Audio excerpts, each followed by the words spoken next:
Et nous recevons sur ce plateau Marion Collard, chargée du projet Ecoliwood, le festival du film écolo, citoyen et solidaire. Un événement qui met en avant 15 films axés sur les enjeux environnementaux, citoyens et solidaires contemporains. Il s'agit de la 6e édition. Et le public pourra ainsi retrouver les œuvres cinématographiques du 7 au 11 octobre prochain au cinéma L'Univers à Lille. Marion Collard, merci d'être avec nous sur le plateau de Grand Lille TV. Première question déjà pour parler donc de ce grand événement cinématographique pour l'écologie du moins. En quoi il est important aujourd'hui de mettre en avant l'écologie dans le cinéma? Alors certainement parce que le film aujourd'hui est un vecteur important d'idées. On sait que les images voilà, peuvent énormément influencer sur les esprits des gens. C'est pour ça qu'on sélectionne soigneusement nos films, puisqu'on cherche en fait à faire en sorte que les films soient supports de réflexion pour ces thématiques.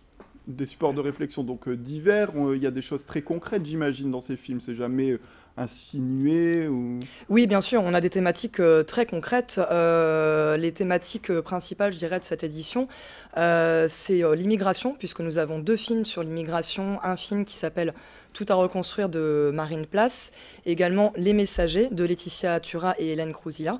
Nous avons également une soirée sur l'éducation avec un film d'un réalisateur lillois qui s'appelle Abdelketa.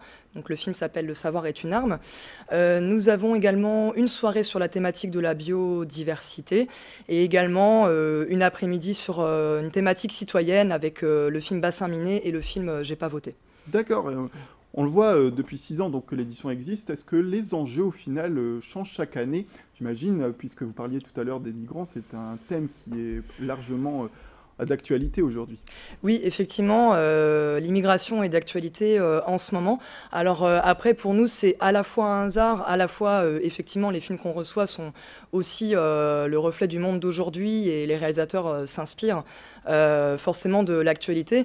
On a fait notre sélection au mois de février, donc voilà, bon, l'actualité autour de l'immigration n'était pas aussi brûlante que maintenant, mais effectivement, ça a toujours été en même temps aussi une problématique dans le monde actuel, l'immigration.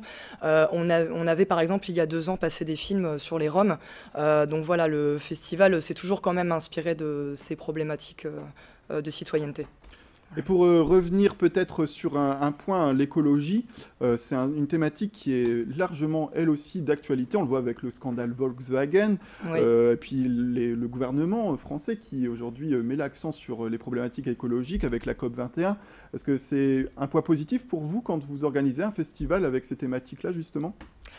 Oui, c'est un point positif. Alors pour nous, malheureusement, on considère que bon, on n'a pas attendu la COP 21 pour que le réchauffement climatique se mette en place. Donc ça fait 6 ans aussi qu'on parle de ces thématiques.